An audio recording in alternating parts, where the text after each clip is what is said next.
యజ్ఞం ప్రమేదేవ సర్వకార్య సర్వత మన గ్రామం చెరువు మండలం గణేష్ దేవస్థానంలో హుండీ లెక్కింపు సందర్భంగా మా కార్యనిర్వహణాధికారి గారు అలాగే మా ఇన్స్పెక్టర్ గారు మా ధర్మకర్త చైర్మన్ ధర్మకర్తలు అందరూ కూడా ఆధ్వర్యంలో హుండీ లెక్కింపు జరిగింది. దానికి మంచి ఆదాయం లభిస్తుంది. రాబోయే కాలంలో కూడా ఇలాగే హుండీ పెరుగుతూ ఆలయ అభివృద్ధికి భక్తులు పాల్గొని ఈ ఆలయాన్ని నిత్యాభివృద్ధి నిత్య కళ్యాణం పచ్చతోరంలా చేయాలని మనసారా ఆ యొక్క సిద్ధి వినాయక స్వామి ఆశీర్వాదం అందరికీ ఉండాలని కోరుకుంటూ జై గణేష్ జై గణేష్.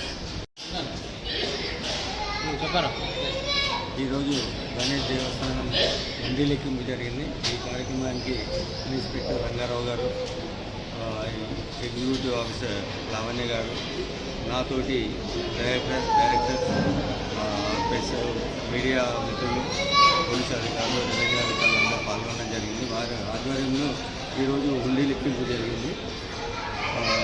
మొత్తం ఆదాయం వచ్చేసి 27,93,564 రూపాయలుగా రావడం జరిగింది.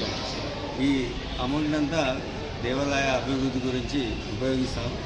అంతేవిధంగా ప్రజలు కూడా గుడి అభివృద్ధికి సహకరిస్తున్నారు. అంతేవిధంగా ఇంకా అభివృద్ధి చెందాలని కోరుకుంటున్నాం.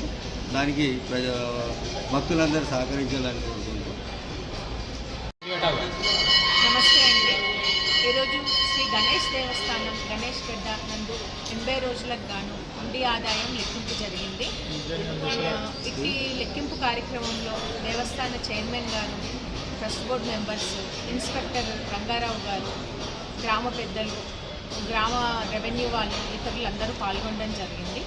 ఇట్టి హుండీ ఆదాయము జనరల్ హుండీ ఆదాయం వచ్చేసి 26,44,922 రూపాయలుగా నమోదైంది. అన్నదానం హుండీ ఆదాయము 1,48,642 రూపాయలుగా నమోదైంది. భక్తులు దేవాలయ అభివృద్ధిలో పాల్గొని ఇంకా దేవాలయాన్ని అభివృద్ధి చేయాలని మాకు, మా చైర్మన్ గారికి, ధర్మకర్తలకి సహకరించాలని మనస్ఫూర్తిగా కోరుకుంటున్నాను. ధన్యవాదాలు. అయితే రాలేదు, ఇదివరకు లెక్కింపులు ఎప్పుడు చెప్పలేదు. అంటే బంగారం వెండి మనం ఏం చేస్తామంటే అది మూట కట్టేసి ఈరోజు డేట్ రాసి హుండీలోనే పెడతాము. దానికి అప్రైజ్మెంట్ అధికారి ఉంటారు మనకి అన్ని దేవాలయాలకి. వారు వచ్చినప్పుడు ఆ మూటలన్నీ తేదీ ప్రకారంగా చూసి విప్పి వాళ్ళు మంచి అంటే వెండ బంగారం అని తేల్చి దాన్ని అప్రైజ్ చేసి గుడికి అప్పు చెప్తారు. అది అప్పటి వరకు హుండీలో.